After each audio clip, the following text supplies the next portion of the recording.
우리를 세상의 빛으로 부르셨습니다. 우리를 세상의 빛으로. 아멘. 정말 그렇게 믿으시나요? 예.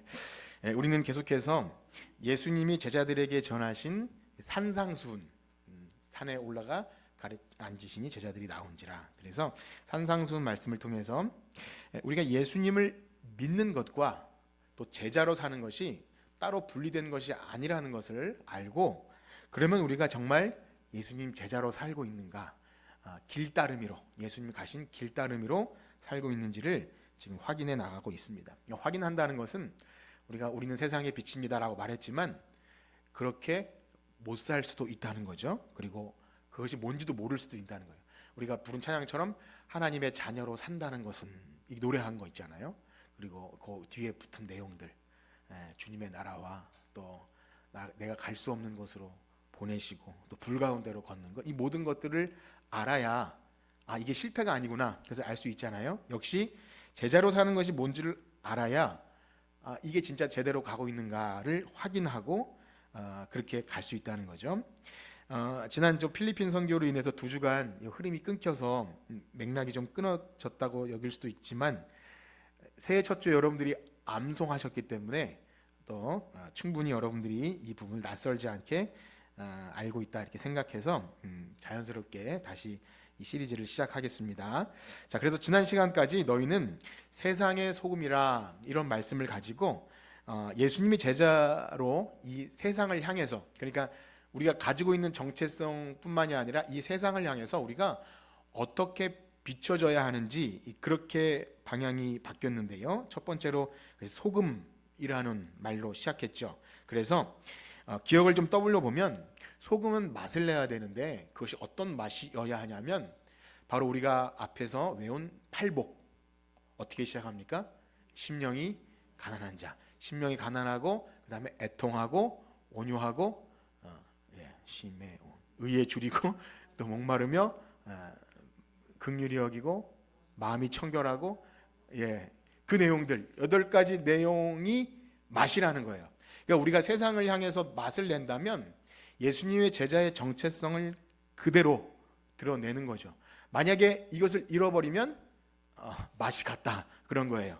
예수님을 믿고 교회로 살아가면서 이 맛을 잃어버리면 그야말로 저 친구 맛이 갔네, 그러면 지탄을 받아요. 아브라함이 거짓말을 하니까 그랄랑 아비멜렉이 거짓말하지 말라 이렇게 한 것처럼, 이따가 말씀드리겠지만 우리는 세상을 향해서 드러날 수밖에 없는 존재입니다. 그래서 소금이 그렇다는 거예요. 세상을 향해서 그 맛을 잃지 않는 것. 자, 그러면 오늘은 소금에 이어서 예수님이 빛을 얘기합니다. 우리가 이것은 많이 알고 있죠. 빛과 소금. 그래서 우리가 세상의 빛과 소금으로 살아야 한다, 많이 인용도 하고, 그런 내용 가운데 이제 소금에 이어서 빛인데요. 제자들의 정체성을 예수님은 빛으로 말하고 있습니다. 그러면 한번 내용을 들어가기 전에 여러분들에게 한번 물어보고 싶어요. 여러분들은 세상의 빛으로 살고 계십니까? 어떠세요? 빛으로 살고 계신가요? 좀 반짝반짝 빛나시는 분은 네, 반사해서 빛을 내든지, 아니면 얼굴이 요즘에 광채 같은 분이 계시더라고요. 그 돈의 힘인데요. 어쨌든 점점 더 얼굴도 하얘지고 피부도 고와지는 빛을 낼 분들도 있는데, 예수님은 무엇으로 빛이라고 말하고 있겠습니까? 일단 우리는 마태복음 안에서 이 빛이 어떻게 쓰였는지를 잠시 확인해 볼 필요가 있는데요. 마태복음 4장 16절 한번 읽어볼까요? 마태복음 4장 16절. 시작. 흑암에 앉은 백성이 땅과 그늘에 앉은 자들에게 빛이 빛이었도다 하였느니라. 아멘. 물론 빛이 여러 가지로 쓰일 수 있지만 성경의 큰 맥락에서 계속 보면 바로 이 빛은 흑암에 앉은 백성이 큰 빛을 보았고, 이거 이사야 9장의 내용을 마태가 인용한 건데요. 바로 예수님께서 빛으로 오셨다는 거예요. 하나님께서 자기 백성을 구원할 메시아가 오시는데, 그것을 구약의 선지자들은 흑암에 앉은 백성에게 큰 빛을 보았고 그들에게 빛이 빛이었도다 이렇게 말합니다. 결국 이 세상을 비추는 빛은 이것과 맥락을 같이 합니다. 하나님께서 세상, 그 사망과 어둠의 그늘에 앉은 사람들에게 복음으로 빛을 비추는 것. 그래서 오늘부터 이제 요한복음을 시작하지 않았습니까? 여러분 요한복음 어떻게 시작하죠? 태초에 말씀이 계시니라. 그 말씀은 곧 하나님이심이라. 태초에 말씀이신 하나님이 생명이 있었는데 생명은 곧 빛이라. 그렇게 연결이 돼요. 말씀, 생명, 빛. 그래서 예수님을 빛으로 얘기하는 것은 항상 우리가 알고 있는 바고, 실제로 요한복음 9장이나 가면 나는 세상의 빛이라. 나를 따르는 자는 어둠에 다니지 않는다. 이렇게 예수님 스스로를 빛으로 얘기하죠. 그래서 성경은 언제나 세상을 구원하러 오신 예수님을 빛으로 얘기합니다. 어떻습니까? 예수님 여러분들에게 빛이 되십니까? 일단은 그 빛을 알아야 우리가 뭘 비추든지 말든지 하는 겁니다. 그래서 제자들에게 너희는 세상의 빛이라 할 때는 바로 이 의미가 있는 거예요. 예수님께서 세상에 빛으로 오신 것처럼 너희도 그 복음의 빛을 비춰라.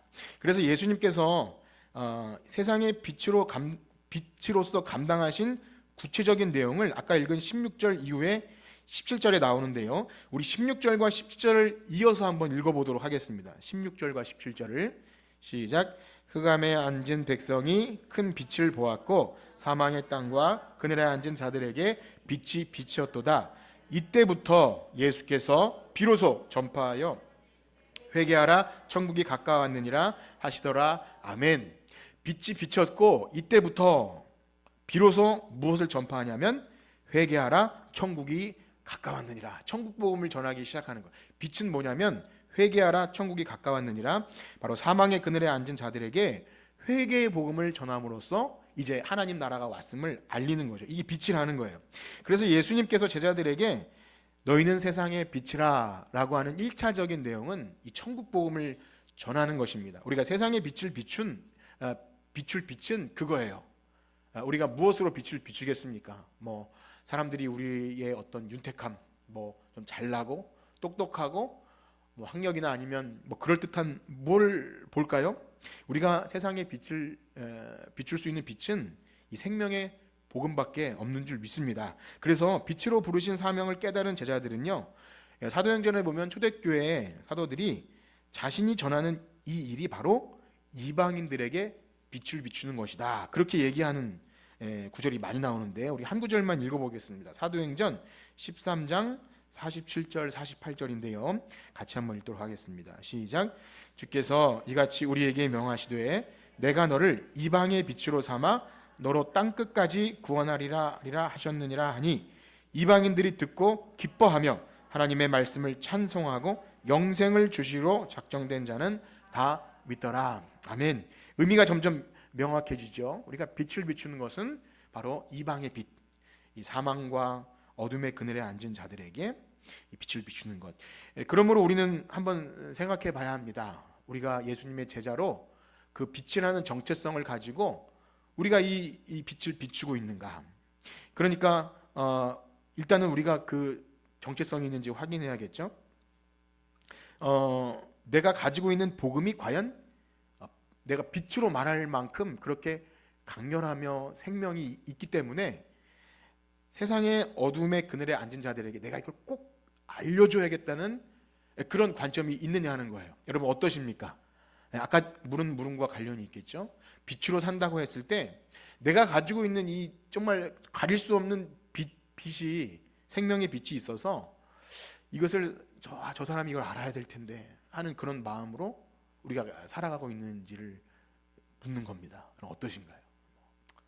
대답을 하셔도 좋고 이렇게 생각을 해보시면 됩니다. 나는 예수님의 제자 믿는 사람이라고 하는데 내가 가지고 있는 이 복음이 진짜 가릴 수 없는 너무나 영광스러운 광채이고 저 사람들이 저기 없으면 죽는다라는 생각을 가지고 알고 있는가. 빛은 그렇잖아요.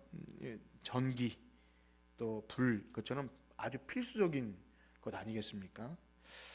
태양빛이 있고 또 세상에서도 필리핀은 전기 때문에 어렵고 건축을 하나 어디나 전기가 항상 제일 먼저 들어가는 것처럼 굉장히 중요한 건데요. 이 세상은 그 필수적인 것이 없어서 내가 가지고 있는 이것을 전해줘야 한다. 그런 시각이 있느냐 하는 겁니다. 만약 예수 믿는 우리가 이러한 시각을 가지고 있지 않다면 그러니까 어떤 특정한 사람만 뭐 복음을 전하고 전도해야지 우리가 다 같은 사명을 가진 이것이 없다면 그것은 뭔가 큰 문제가 있는 거죠. 그냥 이것이 없다면 전도는 물론이거니와 복음을 부끄러워할 수도 있는 거예요. 내가 가진 이 빛으로 표현하는 생명의 복음을 부끄러워해서 오히려 세상 사람들이 가지고 있는 것을 부러워하고 거꾸로 나도 그 빛을 좀 경험하고 싶다. 내가 가진 엄청난 빛이 있는데 사망과 어둠의 그늘에 앉아 있는 저들의 것이 부러워서 그것을 좀 나도 좀 빛을 좀 이렇게 받으려고 하는 그런 형국이 일어날 수도 있다는 겁니다. 그러나 결코 그렇지 않습니다.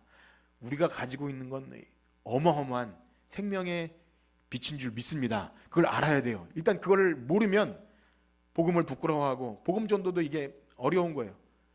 우리가 뭐 물건 파는 것도 아니고 그 사람들 손에 끼치는 것도 아닌데 왜 이렇게 우리가 당당하지 못하고 빛을 못 비치는지 모르는 거죠. 자, 그렇습니다. 그래서 우리는 그리스도인으로서 이 사명을 분명히 알아야 아까 전에 물은 물음처럼 여러분 세상의 빛으로 살고 계십니까? 이것에 대한 대답이 있을 수 있는 거예요.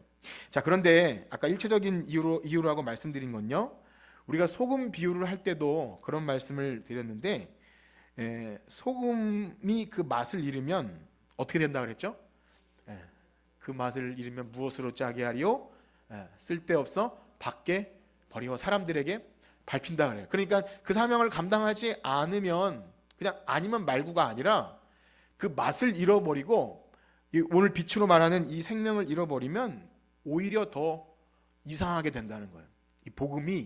이 복음은요, 우리가 이제 성경 공부할 때 복음 중심 삶 뭐 이런 내용을 하고 있는데 우리가 흔히 복음하면 처음 예수 믿고 천국 가는 이 관문이나 티켓 정도로 여기고 그 복음이 우리 삶에 어떻게 작용하고 역사되는지를 잘 모르는 경우가 많습니다. 근데 그렇지가 않아요. 복음은 처음부터 끝까지 우리의 삶에 계속 역사되어지고 우리가 그걸 전할 때 우리도 더 확신이 있고 또 생명력이 넘쳐요. 그러니까 내가 처음 예수 믿고 뭔가 난 복음을 알고 확신이 있다고 하지만 전해보지 않으면 사실은 좀 부끄러워하는 거예요. 그리고 확신이 없는 거죠. 신기하게도요, 잘 못해도 한번 전해보고 선교도 한번 나가보고 하면 이상하게 내가 가지고 있는 것이 엄청나다는 것을 느껴요. 정말 그렇습니다.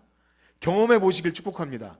저도 부끄럽고 연약한데도요, 제가 어떤 누군가에게 이 복음에 대해서 설명하고 차근차근 이야기하면 야, 저 사람이 저걸 듣고 감동하고 이 거듭나는 일이 있네 하면서 저도 깜짝 놀라요. 그러니까 우리가 가지고 있는 이 복음은요, 엄청난 겁니다.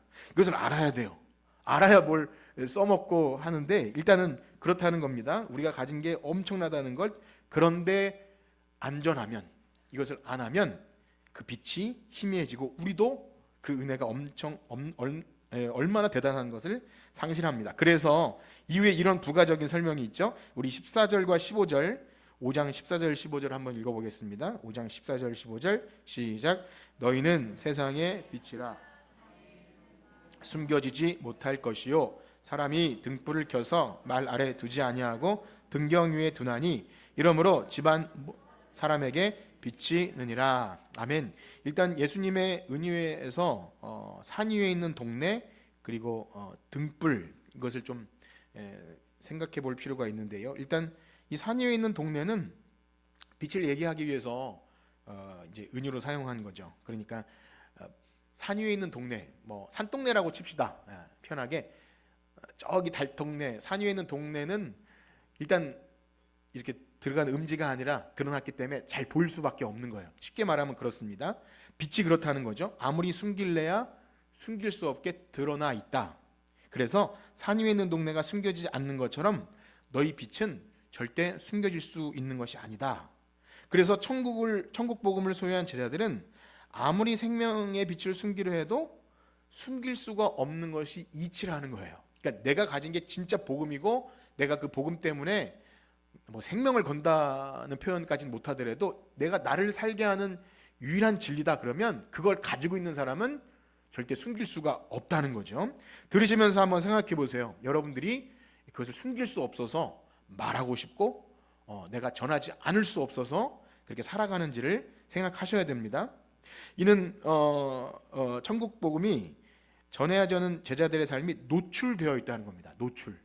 네, 숨기고 싶어도 우리의 삶은 세상을 향해서 노출되어 있어서 이 오전에 우리가 살핀 것처럼 우리가 약속을 따라 살아가는 삶은 이방 사람들이 우리를 본다는 거예요. 그리고 우리가 약속을 따라 잘 살면 그 그랄왕 아비멜렉의 고백처럼 네가 무엇을 하든지 하나님이 함께 하시는 것을 보게 하신다는 거예요. 하나님께서 이스라엘 백성을 출애굽시키시면서 그들이 그냥 단순히 노예에서 해방되는 게 목적이 아니라 내가 너희를 제사장 나라로 삼고 모든 이방 나라에 내 기이한 덕을 선포하기 위해 불렀다, 이런 말씀을 하세요. 그러니까 제자로 부르고 주님 믿는 자로 부르는 것은 그냥 우리끼리 여기 모여서 우리 예수님 믿고 즐거워서 우리끼리 즐거운 게 아니라 우리들의 삶이 세상을 향해서 노출될 수밖에 없다는 겁니다. 여러분 그렇게 생각이 되시나요? 예, 사실 노출되고 드러난다는 것은 쉬운 일은 아닙니다. 그러니까 우리들의 신앙이 또 오늘날 특별히 개인주의화되고 1인 방송 혹은 1인 먹방 이렇게 그런 거 있잖아요. 혼자 하는 거, 그게 보편화되고 하다 보니까 내 삶을 노출시키는 것을 꺼려하고, 물론 SNS에 노출하기도 하고 하지만 내 신앙과 개인적인 삶이 노출되는 것은 굉장히 피곤한 일이에요. 전 개인적으로 아주 어릴 때부터 저희 이제 집이 교회였거든요. 집에서 할 때 모든 것이 노출돼요. 그러면 목회자 자녀로 살 때 불편해요. 뭘 사 먹어도 뭘 해도 어디 갔다 와도 다 들었나 하고 다 걸려요. 그러니까 숨기고 싶고, 그래서 제가 최근에는 교회에서 좀 떨어진 곳에 살고 있어서 얼마나 편한지 몰라요.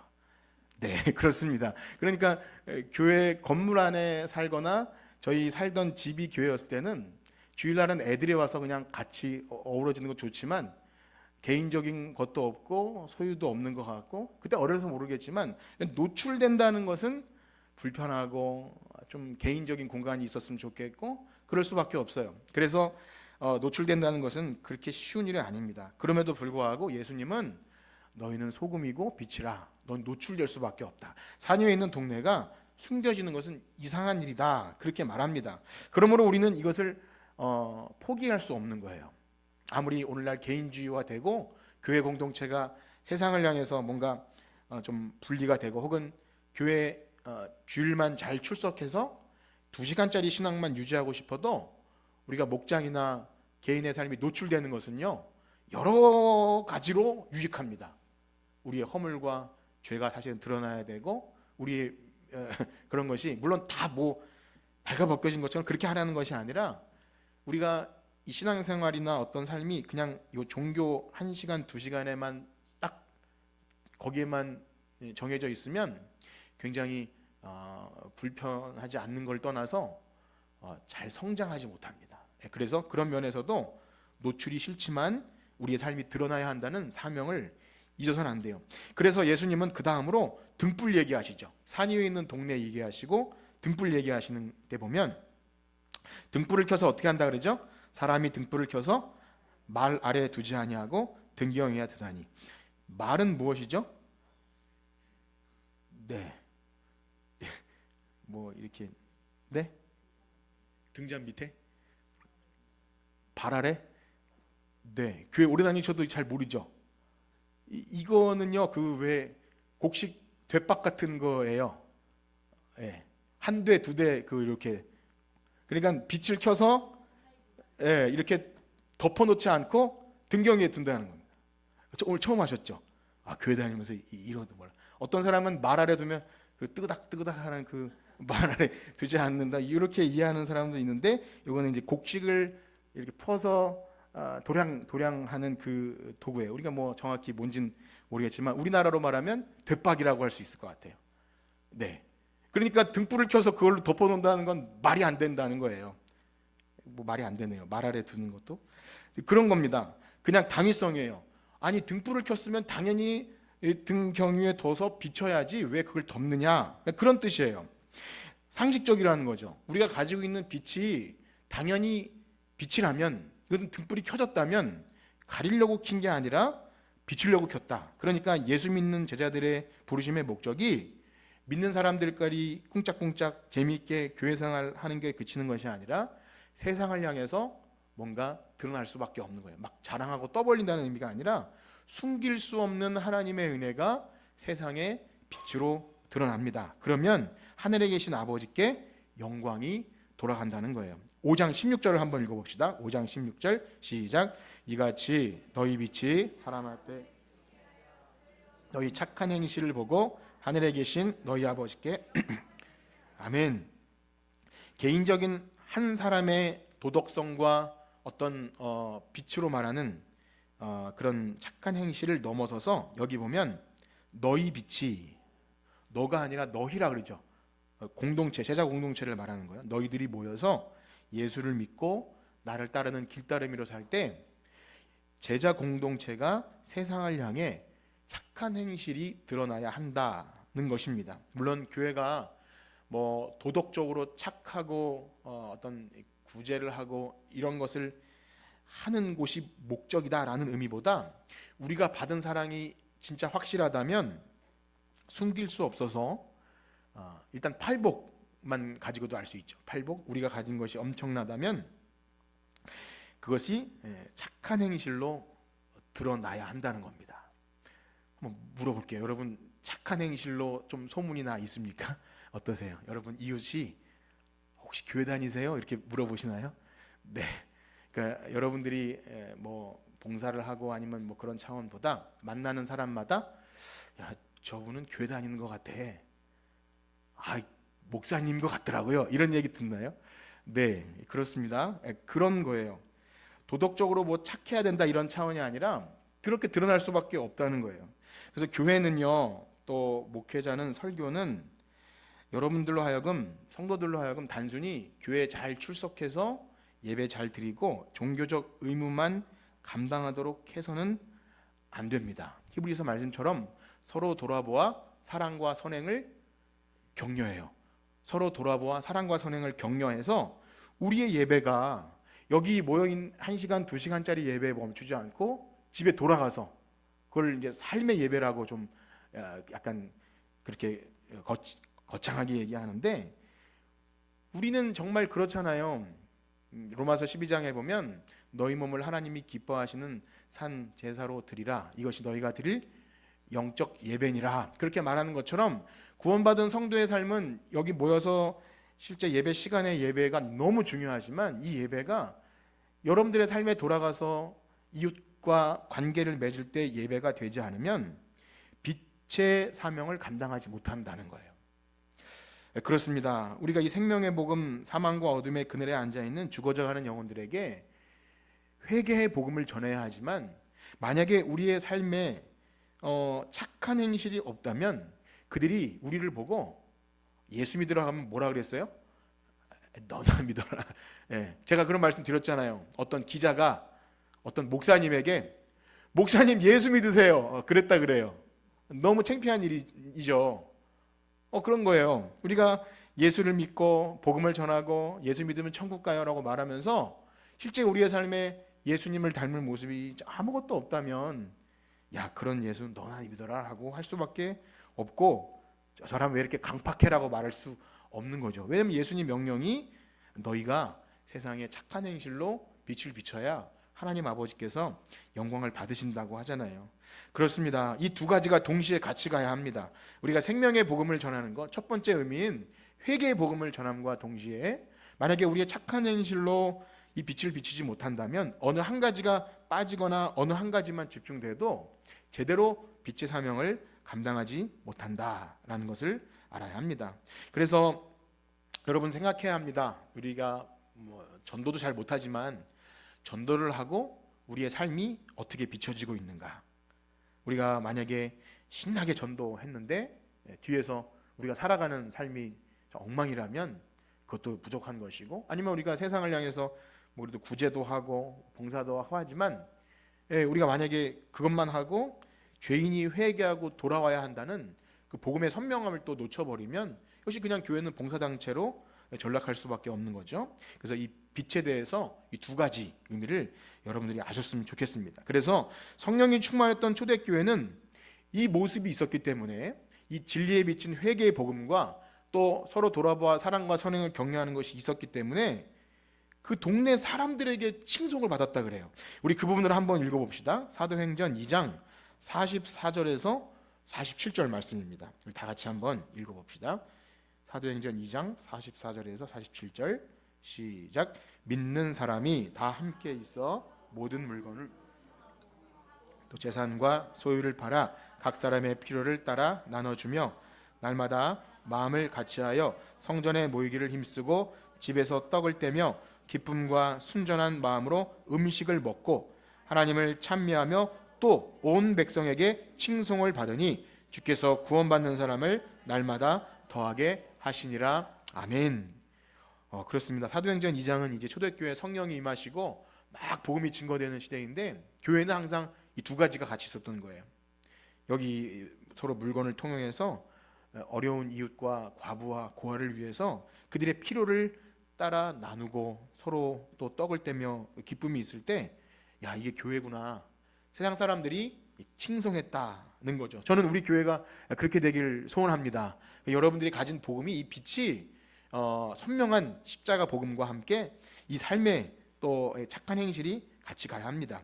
역시 또 참고 구절로 또 읽어보면 베드로 사도가 당시 부녀자들은 사실 핍박받는 존재였잖아요. 남편들에게 좀 천대받고, 그러면서도 그 믿지 않는 남편의 구원을 위해서 아내가 착한 행실로 순종을 이야기할 때 구원과 관련된다 이렇게 얘기합니다. 베드로전서 3장 1절에서 2절 한번 읽어볼까요? 베드로전서 3장 1절 2절 시작. 아내들아 이와 같이 자기 남편에게 순종하라. 이는 혹 말씀을 순종하지 않는 자라도 말로 말미 그 아내의 행실로 말미암아 구원을 받게 하려 함이니 너희의 두려워하여 정결한 행실을 봄이라. 아멘. 참 특별한 말씀이에요. 말씀에 순종하지 않는 남편이라도 아내의 행실로 말미암아 구원의 길을 어떤 식으로든, 야, 우리 아내를 보니까 예수 믿는 것 다르구나. 과거에 물론 뭐 시대마다 다르겠지만 핍박받는 아내들도 있지만 또 가끔씩 부녀자들 중에서 우리 여전도 회장님이나 이런 부분에 있어서 너무 신앙생활 잘하면 남편 밥도 안 주고 또 자녀들도 안 돌보고 교회에서 전도하는 건 되게 열심히 하고 또 봉사하는데 잘 안 돌아보는 건요, 이단들이 잘하는 거잖아요. 이단들. 그래서 교회 가서 살고 그러면 얼마나 피해자가 많습니까? 남편과 자녀들이 피해를 보잖아요. 그러면 그건 자기 종교적 열심이라는 것을 또 알아야 합니다. 이런 말씀 드리면 그 교회 봉사 안 해도 이런 차원 아니죠. 이런 말 듣고 여러분들이 왔다 갔다 하는 건 아니기 때문에 그런 거예요. 만약에 우리가 예수 믿고 교회에서 열심히 봉사하고 하면서 우리 가정에서 남편이면 남편하고 오늘날은 거꾸로일 수도 있죠. 아내면 아내, 자녀들에게 우리의 착한 행실이 안 드러나면 자녀들은요 괴리에 빠져요. 충격. 우리 부모님은 교회 가면 엄청 신앙이 좋은데 집에 오면 엉망진창이다 그러면 우리의 행실 때문에 복음의 길이 막힐 수 있다는 겁니다. 한 구절만 더 읽어보면 사도 바울은요 빌립보 교회에 이렇게 권면합니다. 빌립보서 2장 14절 15절 한번 같이 읽어볼까요? 빌립보서 2장 14절 15절 시작. 모든 일을 원망과 시비가 없이 하라. 이는 너희가 흠이 없고 순전하여 어그러지고 거스르는 세대 가운데서 하나님의 흠없는 자녀로 세상에서 그들 가운데 빛들로 나타내며. 아멘. 빌립보 교회는 교회 안에 원망과 시비가 있었잖아요. 누가 싸웠죠? 유권사님과 순권사님이, 유오디아와 순두개, 여자 이름이라 했죠. 아마 제1여전도회 제2여전도회 회장님 정도 되는 우리 교회 유권사님인데 죄송합니다. 유오디아예요. 그 유씨가 유오디아 순두개. 그래서 만약에 교회 다니는 너희들이 편가르고 원망과 시비를 할 때 이 세대 가운데 하나님의 흠없는 자녀로 빛을 비치 못한다는 거죠. 오늘날도 교회가 가끔씩 분열하고 법적 분쟁을 해서 갈라지는 경우를 꽤 보게 되는데, 물론 다 이유가 있겠지만 사람들이 그것을 보고 교회는요, 그리스도께서 자신의 몸을 찢어서 막혔던 담을 허물고 유대인이나 헬라인이나 종이나 자유자나 하나 되게 하는 공동체인데, 우리가 어떤 당위성과 정의를 가지고 그걸 나누면 교회됨을 상실함과 동시에 빛의 역할을 못하는 거예요. 교회도 가도 별거 없어. 그러면 우리가 아무리 의로워도 복음 전파에 길이 막힙니다. 그래서 우리는 이 말씀을 통해서 우리는 어떠한지, 우리 교회는 어떠한지를 잘 점검하고 살펴야 합니다. 그래도 나름대로 부끄럽고 참 초라하지만 선교를 해보고자 하고, 또 이웃을 섬기고 구제하고 돌봄이나 이렇게 우리가 몇 가지를 하지만, 만약 겉으로 그렇게 하면서 원망과 시비가 있다면 드러날 수밖에 없는 거예요. 빛의 역할을 감당할 수 없기에 우리는 이것도 굉장히 주의해야 하고, 만약에 반대로 우리가 전하는 복음이 조금 미숙해도, 우리가 입술이 좀 둔하잖아요. 지식이 부족하고 바른 교리와 이런 것이 조금 부족해도 우리가 서로 사랑하고, 그 하나님의 사랑이, 우리가 서로 사랑할 때 하나님이 우리와 함께 하심을 나타낸다 그랬잖아요, 요한 사도가. 그것처럼 우리 안에 확실한 그리스도의 사랑 때문에 하나됨이 있다면 우리가 조금 부족해도 우리를 통해서 빛이 증거될 줄 믿습니다. 그러면 하늘에 계신 아버지께서 영광을 받으시는 거예요. 그렇습니다. 우리는 먹든지 마시든지 무엇을 하든지 하나님의 영광을 위해 살아가는 사람들인 줄 믿습니다. 여러분 그러하신가요? 그렇기 때문에 우리의 조금 억울하고 원망할 일이 있고 시비와 분쟁이 일어날 일이 있어도, 나 때문에 하나님 아버지께서 영광 받으시지 못하시면 안 되니까 조금 분하고 억울해도 참을 수 있는 건 그거예요. 내가 먹든지 마시든지 하나님의 영광을 위해 사는 사람인데, 내가 좀 억울하면 하나님께서 영광 받으실 텐데 나 때문에 분열이 일어나면 안 되지. 이런 이유입니다. 바보여서가 아니고 말 못해서가 아니라, 먹든지 마시든지 하나님의 영광을 위해 하는 자라면 그런 원망과 시비 앞에서 내가 포기할 수 있다면 그것은 아버지께 영광이 돌아가는 거예요. 여러분, 만약에 우리 착한 행실을 보고 하나님 아버지께서 영광 받으신다고 한다면, 우리를 위해서 아들을 내어주신 하나님이 영광 받으시면 여러분 못할 일이 뭐가 있겠어요, 그렇죠? 주님을 정말 사랑한다면 그렇게 되는 거죠. 우리의 자녀들이 세상에서 착한 행실로 칭찬 들으면 부모가 누군지를 묻잖아요. 야, 너희 부모님이 누구길래 이렇게 인사성도 바르고 그렇게 했냐 하는 것처럼 하나님 아버지께서 영광 받으시죠. 반대로 자녀가 어디 가서 맨 사고치고 싸움박질하고 욕하고 그러면, 그 영화에서 선생님이 너가 아버지 뭐 하시노? 그러잖아요. 도대체 부모가 누구일래 그런가? 그럼 우리가 이 세상에서 교회로, 성도로 살면서 늘 이웃과 싸우고 교회가 분쟁을 일으킨다면, 야, 너 하늘 아버지, 너희들 아버지 그렇게 기도하는데 네 아버지가 그렇게 가르쳤냐? 라고 말하는 거예요. 쉬운 말이죠. 예수님은 그렇게 말씀하셨습니다. 너희 하늘 아버지께서 너희 행실로 영광을 받으신다. 그러므로 여러분, 우리의 착한 행실로 하늘 아버지께서 영광 받으신다면, 저는 그래요, 그 알량한 자존심과 내 의 내려놓을 수 있다. 저는 그렇게 믿습니다. 어렵죠. 어렵지만 우리를 위해서 아들을 내어주신 하나님이 영광 받으신다는데, 그렇습니다. 사랑하는 성도 여러분, 여러분들이 한 주 동안 혹 누가 싸울 일이 있어도 운전하시거나 또 주차하시거나 어디 가서 분쟁할 일이 있을 때 말 못하고 바보라서 그런 것이 아니라, 내가 권사인 줄 아는데 내가 그래도 어느 교회 집사인 줄 아는데 하나님 망신시키면 안 되지. 그렇게 그 하나님 영광을 위해서 참으시길 축복합니다. 교회 왔는데 참 어려운 얘기를 들었어요. 이번 주에 분명히 싸울 일이 있었는데 이것 때문에 내 권리를 주장하지 못하면 어떻게 하는가. 하나님께서 채워주실 것입니다. 그래서 우리가 누군가를 섬기거나 봉사하고 위로하는 일도 하나님이 영광을 받으시는 것입니다. 이것이 빛입니다. 생명의 복음을 전하는 일과 우리의 행실로 빛을 비추는 일. 바라기는요, 우리 안에 있는 예수 생명이, 이따가 부를 찬송 제가 안 정했는데 그 찬송을 하라 그래요. 주 예수 나의 산소망. 이 찬송도 그 아까 권사님 말씀하신 신의 악단에서 나온 찬송이라 너무 제가 은혜가 돼서 이 찬송을 여러 번 하고 있는데, 하나님께 닿을 수 없는 우리잖아요. 하나님께 닿을 수 없는 우리가 하나님을 아버지로 믿고 그분의 자녀로 산다고 할 때 고난이 와도 혹은 우리가 좀 뭐랄까 억울한 일이 있어도 참을 수 있는 것은 내가 하나님의 자녀이고 우리에게 산 소망이 있다. 여러분 가지고 있는 이 빛이 여러분의 유일한 소망이 되십니까? 그렇다면 그 생명의 빛, 생명 때문에 산 소망 때문에 참아도 주를 위해 참고 하나님의 영광을 위해 빛의 사명을 감당하는 저와 여러분들 되시기를 주님의 이름으로 축복합니다. 우리 찬양 드리시고 기도할 텐데요. 그 찬양입니다. 주 예수 나의 산소망. 깊은 절망의 수렁 가운데 주님께 닿을 수 없던 우리는 전에는 허물과 죄로 죽었던 우리는 불순종의 아들들 가운데서 역사하면서 하나님의 영광과는 관련 없는 그런 약속의 외인들이었지만 이제 하나님 자녀가 되었어. 그 영광의 소망 때문에 우리는 빛을 비출 수 있는 것입니다. 주 예수 나의 산소망, 우리 함께 찬송하고 기도하고 마치겠습니다.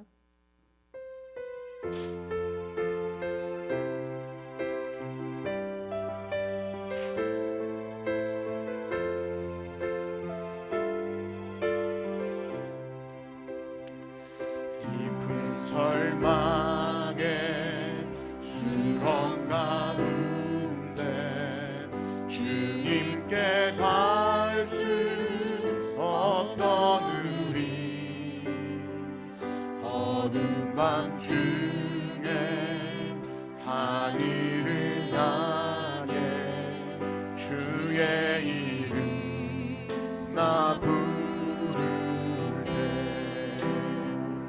어둠을 뚫고 오신 주 사랑 나의 절망 거두셨네. 주님의 공로 다 이루셨네. 주 예수 나의 산소. 아멘. 할렐루야. 주를 찬양하여라. 할렐루야. 주를 찬양하여라. 할렐루야. 자유케 하셨도다. 죄의 저주 끊으신 주께 구원이 있도다. 주 예수 나의 산소망. 그 누가 주의 자비를 알아 한없는 은혜 증명할까. 영광을 떠나 이 땅에 오신 죄가 되신 구주. 주의 십자가 내게 말하네. 주의 십자가 내게 말하네. 영원히 난 용납됐네. 주는 나오신 왕 나는 주의 것. 주 예수 나의 산. 아멘. 할렐루야. 주를 찬양하여라. 할렐루야. 주를 찬양하여라. 할렐루야. 자유케 하셨도다. 죄의 저주 끊으신 주께 구원이 있도다. 주 예수 나의 산. 아멘. 할렐루야. 주를 찬양하여라. 할렐루야. 주를 찬양하여라. 할렐루야. 자유케 하셨도다. 죄의 저주 끊으신 주께 구원이 있도다. 주 예수 나의 산소망.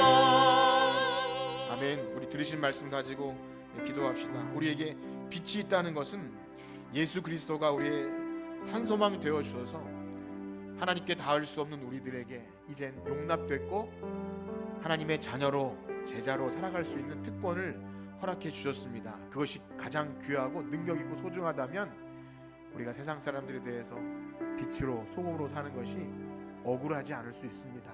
오히려 명예스럽고 너무나 기쁘고 감당해야 될 주님의 제자로서의 삶인 줄 믿습니다. 우리 안에 그 소망이 있음을 믿고 하나님, 제가 주님의 제자로 이 빛을 비추는 삶을 살겠습니다. 그렇게 다짐하며 작정하며 주님께 기도하겠습니다. 하나님 아버지, 감사합니다.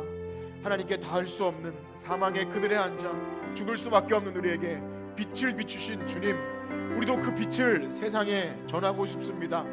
우리에게는 빛이 없고 소망이 없지만 예수님이 산소망 되어주시고 빛이 되어주셔서 죄의 저주가 끊어지고 하나님의 자녀로 살 수 있도록 우리를 생명으로 빛으로 인도하시니 감사합니다. 우리 안에 빛이 있다면, 예수 그리스도 산소망이 있다면 우리는 주눅들 필요가 없고요, 또 세상 사람들에게 우리의 빛을 숨길 이유가 없습니다. 우리는 담대합니다. 부끄럽지 않습니다. 하나님, 우리가 노출되어도 우리는 그리스도로 인해서 당당합니다. 의롭습니다. 하나님의 자녀입니다. 그러하기에 우리의 삶이 노출되어도 감사합니다. 때로는 비난받을 때도 있고 또 하나님 욕먹을 때도 있어도 의를 위하여 박해를 받으면 그것조차 감사한 일이니 주여, 우리가 주님께 드려지는 이 삶이 빛으로 소금으로 드려지게 하여 주시옵소서. 하나님, 제자로 살아가는 삶이 얼마나 피곤합니까? 나의 삶이 노출된다는 것이 얼마나 어려운 일입니까? 그러함에도 예수님께서 만천하에 십자가에 달려 돌아가신 그 은혜로 우리가 구원받았다면 우리의 삶이 좀 드러난다 하는데 그것이 어떤 억울함과 손해가 있겠습니까? 하나님, 주님을 따라가는 예수님이 나의 산소망이로서 그 빛을 세상에 비추는 우리가 되게 하여 주시옵소서. 하나님, 사랑하는 성도들이 한 주간 세상에 살면서 그 빛을 비추기를 소원합니다.